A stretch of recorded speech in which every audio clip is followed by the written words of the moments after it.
What's up, you certified beauties? Nick here from Nick's Taxes. And in just a short little while, we've seen the CRB being $2,000 per month end and turn into the CRB, Canada Recovery Benefit, which was also $2,000 a month. And then just a few weeks ago, we saw this CRB get extended so that more Canadians who need it most will get $2,000 per month to help them through these tough times.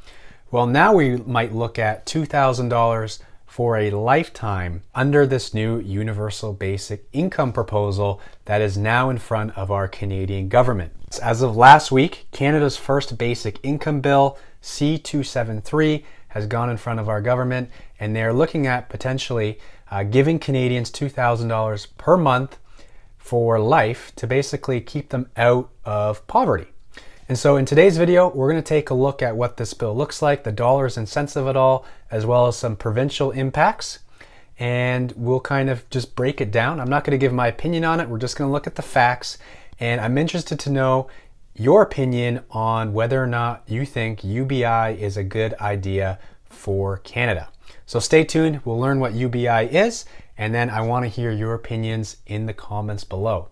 But before we get any further, if you're new to the channel, please consider subscribing. I make videos on Canadian tax, personal finance, and investing, as well as the CRB updates. So if that's of interest to you, please hit that subscribe button and please hit the thumbs up. Just lets me know that you got value out of this video and helps it go out in front of the YouTube algorithm. So I'd really appreciate the thumbs up. And yeah, let's get into the content. So to start, let's get educated on what universal basic income means. And there's two words that kind of get used interchangeably, but they are a little bit different. The first is universal basic income, and the other one is a guaranteed basic income. So the universal basic income is a concept where everyone, regardless of your financial status, would be eligible for a payment or whatever type of income this would be. You might have seen this kind of in the US with the stimulus package there. Everyone received $1,200 regardless of their income. A guaranteed basic income is more needs-based, and the payments are adjusted to allow low-income earners receive enough money to get them above the poverty line and help them pay for their basic needs and necessities. So on this bill that is in front of the Canadian government right now, it is a guaranteed basic income, and they're also calling it a recovery income, which looks like more of a needs-based part of the income to help Canadians get out of poverty. So it's kind of a twofold proposal where everyone would get X amount, but then depending on your income level, you might be eligible to receive more. So with the basic income, this website here that's proposing this in front of Parliament, it's called UBI Works. If you just Google Canada UBI, it'll be the first thing that pops up. But they're proposing that a UBI would help Canada in a few ways. And number one, they're saying that a basic income can grow the economy and create jobs. They're also saying that a basic income can be good for business by putting money in Canadians' hands. More Canadians will spend it in their local economies, which will, help businesses in our country grow. They're also saying basic income is a raise for working Canadians, obviously giving them more of a top up for their monthly or yearly income is nice for those who are considered working class. They're also saying that basic income can be a self-sustaining investment. Basic income can grow the economy more than it actually costs to have basic income in the long term. They make that claim. They're saying it's a sustainable investment and can generate $22 billion a year in new government revenues from the economic activity, such as all the EIP premiums paid by employees and employers. And then finally, they also say the UBI will end poverty and grow the middle class. Obviously, everyone getting that income is going to bump up everyone's income. So that way, some people are out of what they call that poverty line. So let's take a look now at what this might look like for Canadians and how much you might be eligible to receive, assuming this bill goes through. So like I said earlier, they're kind of calling this a recovery universal basic income, I guess playing off the Canada recovery benefits, and since we're coming out of this pandemic. And so the universal basic income, if you remember, I said that everyone would be eligible for that. And that would be for, in this proposal, would be $500 a month for all Canadian adults. And then Canada wants to add in this guaranteed income for those that need it most. And this is, again, would be the needs-based. And so you would go from $500 a month, increasing up to $2,000 a month to have a guaranteed minimum income of that level. Also, if you're married, then it would be $3,000 per couple. So the recovery universal basic income, like I said, would be $500 a month, and it would be a non-taxable payment to every adult in Canada. This would be called what they call the universal dividend. This amount would then increase to guarantee that each individual would have an income of at least $2,000 per month. And that's what they're calling the guaranteed minimum income, or GMI. And that would be for those who need it most. So that way every Canadian would make at least $24,000 per year. They also say that with families that have multiple adults receiving the Recovery UBI, each adult gets a guaranteed minimum income of $1,500 per month, or $18,000 per year. For instance, a couple would be guaranteed $3,000 a month, and a couple with an elderly parent living with them would be guaranteed $4,500 per month. Okay, so now the big question is, how much would this recovery benefit basic income cost? And that answer right now they're proposing is $199 billion per year. And this proposal is saying that it's very possible to do so. They've suggested that just a 3% GST increase would guarantee a minimum income of $1,400 per month for all working age adults in Canada.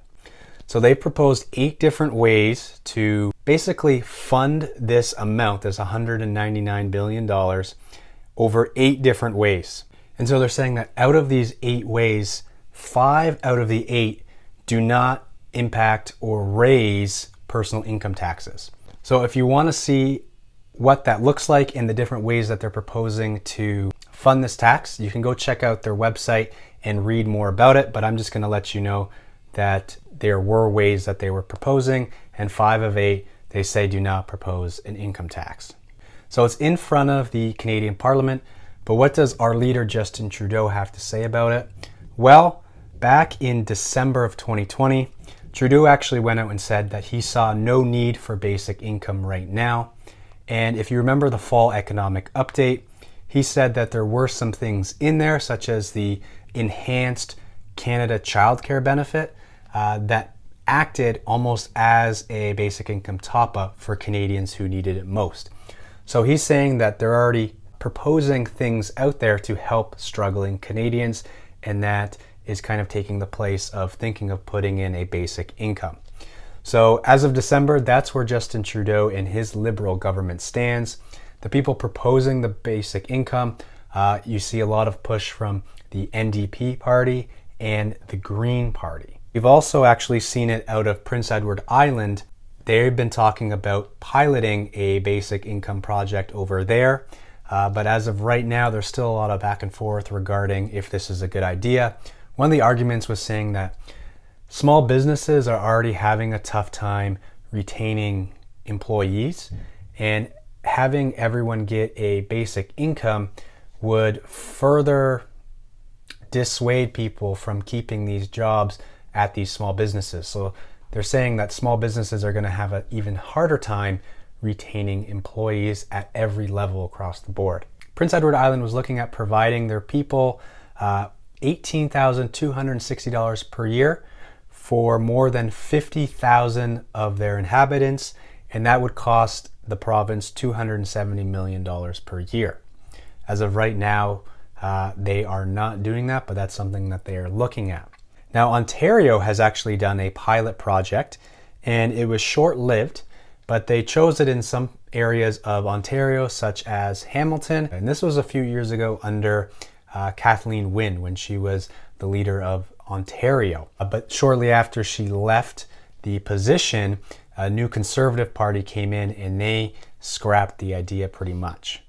Because the pilot project was short-lived, there wasn't a whole lot of research that was taken out of the pilot project to make any type of determinations.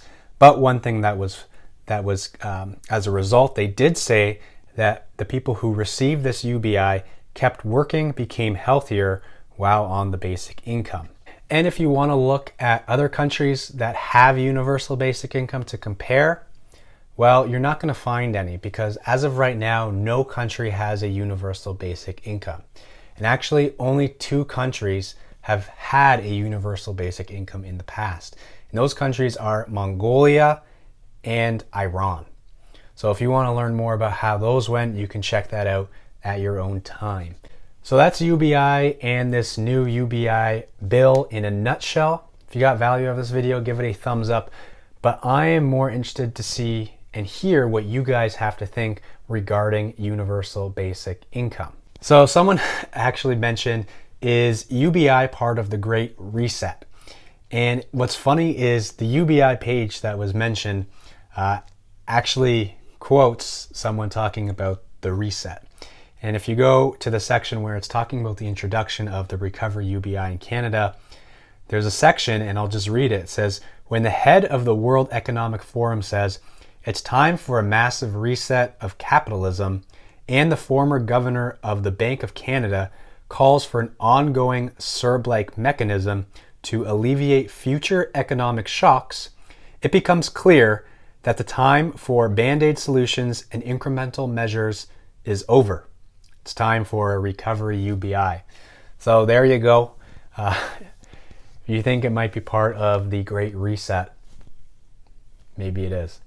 But anyway, thanks for watching, and I will see you guys in the next video. Happy taxing.